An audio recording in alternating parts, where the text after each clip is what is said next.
I remember thinking I'm gonna be on the cover of a magazine. This is so cool. I'm a senior in high school. Tony, in 3 years, you're gonna go from the cover of this magazine to inside somebody's house robbing him at gunpoint. When my dad didn't show up, I started to tell myself that my dad's not here because he doesn't love me. And I'll guarantee you many of us are creating a false reality based on what we think is actually happening. I tried smoking weed and it became a coping mechanism that I thought was working to help fix my anxiety, to help fix my depression. 3 years into using, I committed a home invasion robbery. So I found myself back on drugs and eventually I became homeless. When I was arrested, taken to jail, 30 days later sentenced to 4.5 years in prison.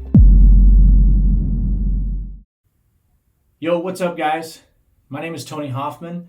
I'm an Olympic coach from the 2016 Rio Games. I was a BMX coach for Olympic athlete Brooke Crane. Welcome to my studio.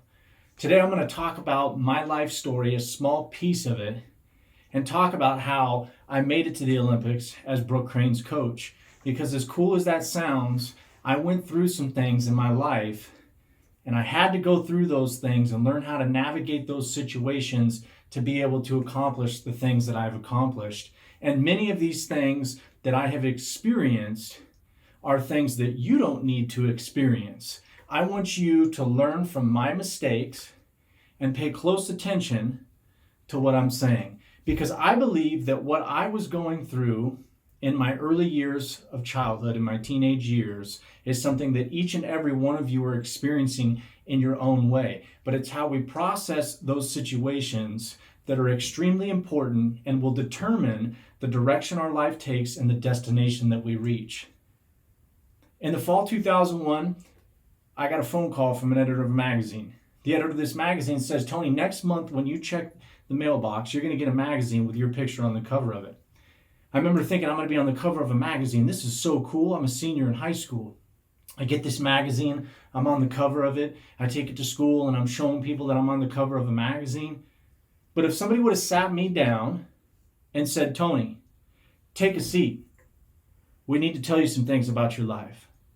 And if these people told me, Tony, in 3 years, you're going to go from the cover of this magazine to inside somebody's house robbing him at gunpoint, I would have said, no way, not me. I'm sponsored by Fox Racing. I got a shoe deal with Airwalk Shoes. I'm sponsored by Spy Sunglasses. How am I going to go from a cover of a magazine to inside somebody's house robbing him at gunpoint? They would have said, Tony, you're going to make one choice and it's going to change the rest of your life. I grew up in Central California, a city named Clovis. I went to one of the top public school districts in the United States. My family's been married for 46 years. My parents are in the middle class of the United States of America in terms of socioeconomic status. And since I went to one of the nicer schools, sports was a big part of our schooling. And so I got involved in sports when I was a young kid, and I found out that I was gifted in sports. It didn't matter what the sport was, basketball, baseball, soccer, rollerblades, skateboards, BMX bikes, volleyball, tennis. I was a naturally gifted athlete, and I was one of the best athletes in every sport that I played. My parents, they worked really hard. My parents worked 14-hour days. They worked 14-hour days so that they could give me and my brother, who's 2 years older than me, all of the things that they didn't get as a child. They wanted me and my brother to not have the same struggle that they had when they were kids. But what my parents didn't understand is that in their working all the time, being raised by a babysitter, I was lacking some emotional needs that I had in my life. See, I desired for my parents' attention, not the things that they were giving me. Sure, the things they were giving me were nice. Sure, when you get an iPhone, it's nice. Sure, when you get a brand new MacBook, it's nice. But those things don't fill emotional voids. My parents had no idea that I started struggling with myself internally, starting when I was in middle school, because of the lack of attention I was getting from my father. Not so much my mom. My mom wasn't my hero. My dad was my hero. My dad was the one that I wanted to show up to my basketball games when I was in middle school. My first dream was to go to the NBA. I wanted to be this short little white kid from the middle of California who was going to go to the NBA. And so I begged my dad to always take off work and come and watch me play basketball. But my dad always said, I can't get off of work, son. I can't take off of work. Sometimes he'd say, I'm going to take off of work, and then I would sit down before the games would start, and I would look into the crowd. My dad wouldn't show up. And when my dad wouldn't show up, it really started to take these situations or these emotions that I was dealing with at 12 years old, this anxiety, this social anxiety that I had where I couldn't really make friends and didn't know how to navigate in groups of people and talk. I was always this person that was shy and wanted to talk, but I couldn't. And I had this depression that started looming because I couldn't be the life of the party. I wanted to be the life of the party, but I also had this inner hatred for who I was. The reason I had an inner hatred for who I was is because I didn't like my gift. I didn't like that I was good at sports. I played sports because that's what everybody else did. And I found out in playing sports that I was going to be one of the best athletes in town. And when I became one of the best athletes in town, I began to get a lot of attention because of it, but I didn't like this attention because of my anxiety. And so when I would sit in the crowd or sit on the bench and look into the crowd and wait for my dad to show up, and when he didn't show up, I added a new piece to the struggles that I was already experiencing. And that new piece was something I believe that every single human being, every single one of you that are listening right now in your own life experiences are going to do this right here. When my dad didn't show up, I started to tell myself that my dad's not here because he doesn't love me. I started to tell myself everybody else's parents are here. My dad's not. If I was good enough, my dad would be here. I made that story a reality, a false reality. And something in your life is taking place, and I'll guarantee you many of us are creating a false reality based on what we think is actually happening. My dad loves me. My dad was working. He couldn't take off of work. He wanted me to have all of these things so I could be successful. He didn't realize, though, that his time was more valuable than the Michael Jordan shoes, than the soccer cleats he got me, than the bikes that he got me. And I took that story that I'm not good enough, my dad doesn't love me, and it took this turbulence of emotion that I was dealing with, and it made it even worse, and I started not to care about things. At that time, after basketball season, I got introduced to a BMX bicycle. I started going out to the track with my BMX family. By the time I was in high school, I had reached the expert level, got sponsored by Fox Racing, Airwalk shoes, Spy sunglasses, was on the cover of a magazine, ranked number 1 in the country, but still dealing with emotional turbulence. I didn't understand when I was your guys' age that the way to deal with emotional turbulence was to talk about it, was to have the courage to say, I feel uncomfortable. It was to have the courage to say, something is happening in my life and I can't deal with it. Something is happening in my life and I need help. If we don't talk about the things that we're experiencing, we write the story in our head, what's happening, whether it's true or not, and we determine the value we have as human beings based on this experience. And that value that we create will affect the rest of our life. It will affect the destination that you reach. And it will also affect the behaviors that you have. Because when you have these emotional occurrences like I did, you have to find a way to fix them. You have to find a way to make adjustments so you're comfortable. When I was in high school, I started smoking weed. Everybody was smoking weed. All of my friends were smoking weed. And I told myself, well, I don't need this stuff. So I tried smoking weed. I tried smoking weed, and it became a coping mechanism that I thought was working to help fix my anxiety, to help fix my depression. In reality, it wasn't. In reality, it was taking me away from my gifts. It was isolating me more. But in the beginning, it wasn't doing that. In the beginning, it seemed to be fixing me. And then I got introduced to prescription painkillers, an opioid medication called Oxycontin, that I had no idea was the same thing as heroin. It just came from a doctor, prescribed by a doctor, picked up at a pharmacy. And I thought to myself, it's not that big of a deal. It's just some pills. I'll never become a drug addict. I didn't think that my life would take the turn that it was about to take over one decision to start smoking weed in my life. Because see, at that time, I thought drug addiction was a choice. I thought that people who struggled with addiction chose to become drug addicts, and that if they didn't want to be drug addicts, they should just stop using drugs. But that's not the way it works. The center part of my brain scientifically works different. And the part that works different in the center part of my brain was not a choice by me. It was actually something that ran in my family. Well, after I got involved in these prescription pills, 3 years into using, I committed a home invasion robbery.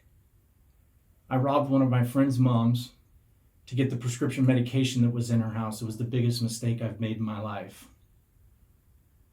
Luckily for myself, when I was arrested, my parents helped me out, came back into my life and got me an attorney, and it kept me out of jail, but I couldn't stop when I got out of jail. I told myself I'll never use drugs ever again. But these drugs, my brain kept saying that it was fixing these emotional problems that I was having.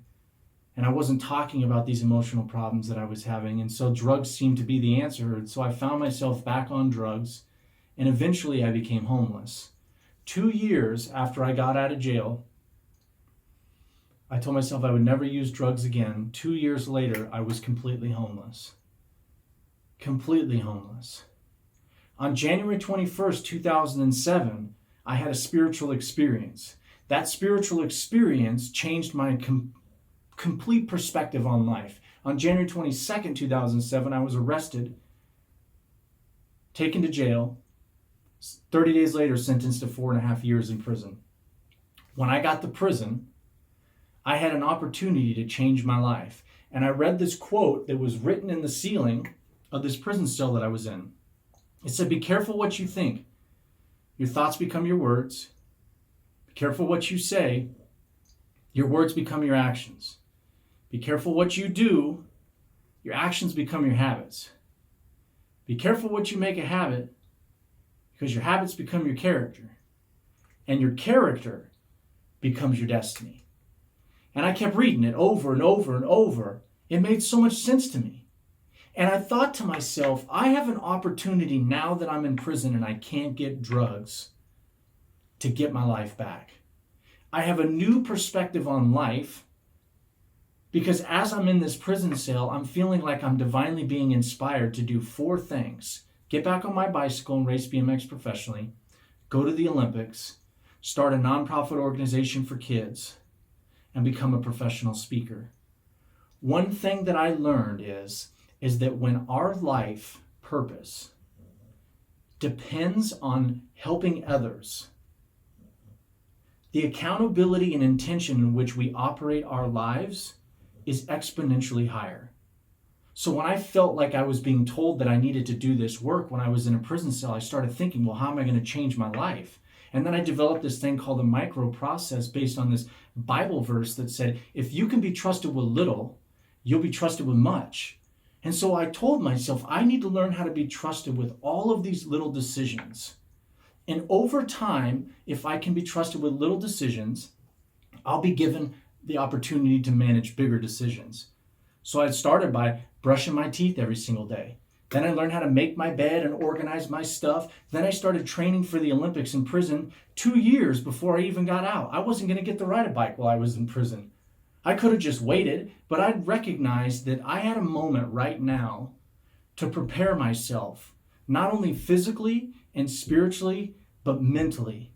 I had to reshape my entire life. I had to go back and look at my situations, look at my mistakes, hold myself accountable for those things, and say, I'm going to change all of these.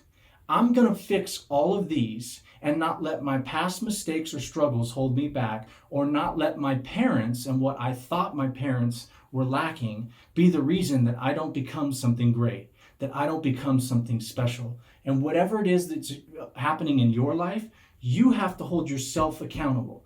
You have to have the courage to step up and say, I need help. You have to have the courage to say, even though I'm experiencing this isn't going to be what writes my story. The decisions that I make on a daily basis are going to be what writes my story. And that's exactly what I did when I was in prison. I got out 2 years later, 5 months after I'd been out of prison, I raced my first professional BMX race I'd ever raced in my life. I took 3rd place. The first year I won 5 races at the lower pro division. 1 year after being back on my bicycle, I picked up a microphone and I started talking to people in my local community. I didn't travel the country like I do now. 1 year after being back on my bicycle, I was invited to the Olympic Training Center. I blew my knee out in 2011. It ended my racing career, but I started coaching BMX athletes in 2012, and I started my nonprofit organization called the Free Will Project. This entire time, my life purpose is about helping other people. The work ethic that I have is greater than I'd ever had in my life. So when something came at me that tried to stop me from reaching my goals, I told myself, if I don't keep pushing, people won't get the help they need. By the time 2016 came around, I became one of the most sought after substance abuse speakers in the country. In 2019, I became one of the biggest motivational speakers in the country. By 2016, my nonprofit was raising over $120,000 a year. And my BMX coaching had went from me having no athletes to having over 25 athletes from Australia to Bolivia. Athletes like Brooke Crane, who took 4th place at the Olympics. World champions, national champions.